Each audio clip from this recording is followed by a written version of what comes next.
火山碧云寺的三宝殿。那正前方比较古老建筑的是碧云寺，火山碧云寺，火山碧云寺，观世音菩萨的道场。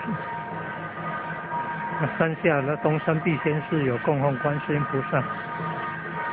在农历过年前，今天12月23号，农历22月23号，他就恭请观世音菩萨神像回到关子岭火山碧云寺，从早上6点38分出发，现在大概到12点20分左右进入庙场。正前方这个是天公庙，碧云寺的天公庙。